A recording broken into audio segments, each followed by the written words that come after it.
What's going on YouTube? Welcome to Miguel Budgets. My name is Miguel. My content rolls around budgeting, cash stuffing, and my debt. If any of this interests you, go ahead and subscribe for more videos and to follow my journey. I'll be keeping today's video short and I'll briefly explain why I'm switching over to the snowball method. Not only that, but I'll be setting up my budget for the following week. Let's jump in. In my last video I mentioned I'd be switching from using the avalanche method to the snowball method. I decided to switch methods because after doing calculations using a debt calculator via the web, it was projected that I would be done paying off all my accounts in about 20 months. And not only that, but the amount of interest between both methods is only $1,000 difference. Let me go ahead and show you. So on the screen, you'll be seeing the website undebit.it. This website, I found this website just by searching avalanche method calculator, and this one popped up. So I was messing around with it, and this first picture you see up on your screen is using the avalanche method. You can see this payoff plan that involves using the avalanche method first. So total principal and interest would be $60,884. Total interest would be about $12,000. Total percentage paid in interest would be about 19.74%.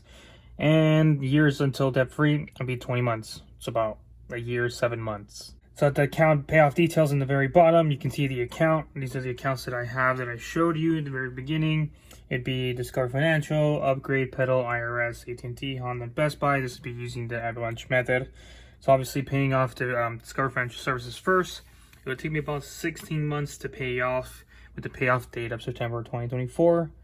Next would be Upgrade with the payoff date of February 2025.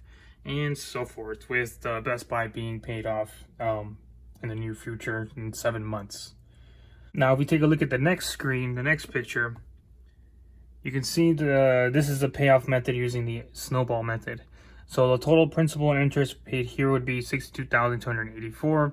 Total interest would be about $13,473. The percentage paid in interest is about 21%, 21.63%. And the same amount of years to be debt-free, 20 months. So looking at the account payoff details, obviously the snowball method, we're paying off AT&T, Honda, Best Buy, Pedal, IRS, Upgrade, and Discover Financial. It gives you here the number of the months to pay off, the payoff date as well. So literally I just paid off AT&T and Honda. I just projected that I would pay off Best Buy by the end of July. And from there, we'd be taking on the bigger accounts, which would be Pedal. It would be projected to be paying off October 2023. IRS, January 2024, so at the beginning of the year. Upgrade, July 2024. And then, obviously, Discover Financial, March 2025. So if you take a look at the difference in interest between the snowball method and the avalanche method, it's only about $1,000 in difference. So in snowball, we'd be paying $13,473, and the avalanche would be paying $12,000 with $16. So there are a couple of other reasons why I decided to go with the snowball method. One of them includes seeing these smaller accounts being closed, and I like seeing the wins. With the avalanche method, it would be a lot harder to see the smaller wins, and it would be discouraging at some point. Another reason I'm switching is because I don't want to have the IRS balance revolving for so long, because the IRS is notorious for late fees and penalties as you keep that balance open. So let me know in the comments what method you're using to pay off your debt. So now that you know why I'm switching over to the snowball method, let's set up my budget for the next week. So here we have our bi-weekly budget planner for July of 2023, which consists of June 29 all the way to July 12th. So we're budgeting about $2,700 in my pay. So we'll start off there. So we'll bring this down to $2,700. That's standard pay with overtime included. And I think I mentioned this in another video. The only thing I have to worry about for the first 2 weeks of this pay is basically rent. And rent here is about $1,710. So we're gonna go ahead and budget that. Let me add these dollar signs, dollar symbols. So we'll bring this down all the way. So luckily, like I said, this front half, I do not have much to worry about. So let's do some simple math. It's gonna be 27. Let's clear everything. 2700 minus 1710 leaves us with $990. Next, we're going to have our mandatory sinking funds. Again, these are sinking funds that are mandatory. There's no room that I cannot have it. We cannot skip, because obviously they're an essential part of my daily routine or daily part of my life. So for groceries, we're only budgeted about $25 because I have not spent much on the groceries on my past groceries sinking fund. As you know, my in-laws usually tend to buy groceries for all of us, so I have this as if we need any other emergency groceries to spend on. So I'll be budgeting $25 for that. Next, I know this last video I said I'd finished paying off filling out or succeeding in completing my emergency fund, but unfortunately, just last week, the IRS actually took the $400 for the 17th that we have our payment plan.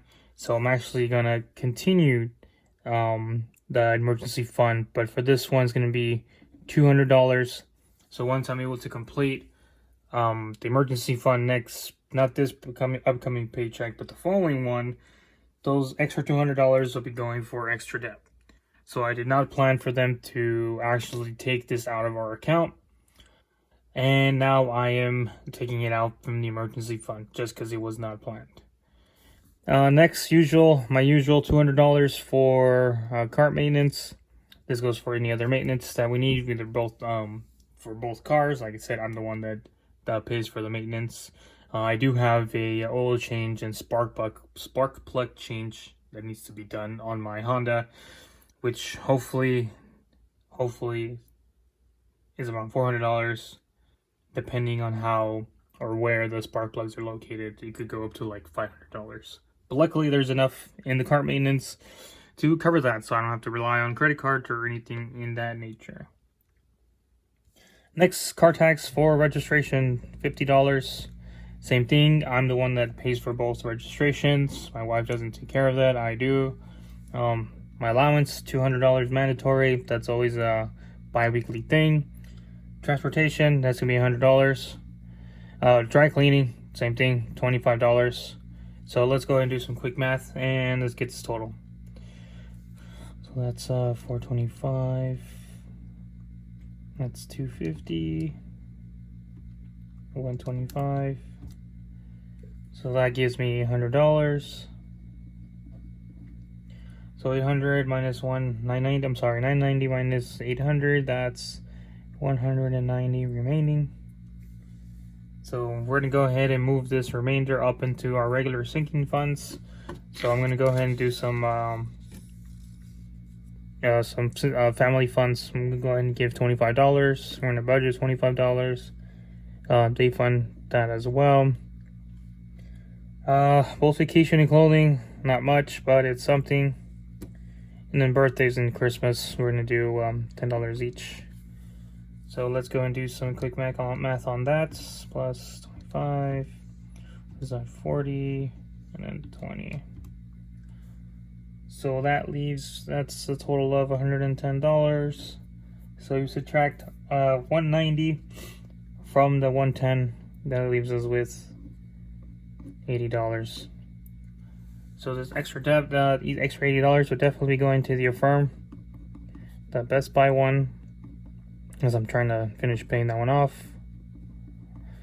We're gonna budget $80, bring that down, and then 80 minus 80 would be 0. So let's go and bring this down to the budget totals. Income with a budget of $2,700. Bills is $117.10. Mandatory is $800. Regular is $110. Extra debt is $80. So that should equal 0, just like as budgeted here. But let's go ahead and do the math regardless. Make sure there's no mistakes. It's 800, 110, 80. All right. So it balances out here. So here's my budget for the next pay period, which is next Thursday, which is coming soon, which is great. Hopefully our actual is a lot higher, so that way we can send more to our firm, our Best Buy firm. We can hopefully finish paying it off by the end of the month, because the extra debt will be going to it. It's not going to be in my actual payment. The actual payment for the Best Buy firm, or firm Best Buy, or whatever you want to call it, will be getting sent regardless on its scheduled time. Hopefully we can finish paying it off, so that way we can knock that out, and we can have an additional, what is it, $630 plus what was from the Honda, $40 from the old AT&T firm, and then we'll have an extra $125 from this Best Buy. We finish it, so 125 plus 630 plus the 40. That's an additional $795 that we can send towards. I believe if we finish paying off Best Buy, it should be the pedal account. So we're hopefully we're bringing these numbers down little by little. So there you have it, guys. I've explained why I'm switching over from the avalanche method to the snowball method, and I've set up for my budget next week. Like I said, it's gonna be a short video as it's not a pay period week. So next week when I get paid, it will be a longer one. Obviously, we're gonna put in our actual numbers. Hopefully we can have extra money to send out to this Best Buy. And obviously we're gonna be better prepared for the IRS payment that's upcoming as well, now that I've been hit with the unexpected payment of the IRS. Also, if you're interested in me going on to the UndebtIt.it website to play around with your numbers, or if you want to see how I plugged in my numbers, let me know down in the comments. I can bring that up in another video. I'll plug in my number. I'll actually put in my current numbers next month, and I'll show you how you can play around with it, so that way you guys can use this as a resource for everyone that's using the snowball method, and you guys can get a projected date of when your journey is going to be over, or when you will fulfill your debt-free journey. So if you enjoyed this video and this content, feel free to like and subscribe to my channel for more, and I'll see you guys in the next one.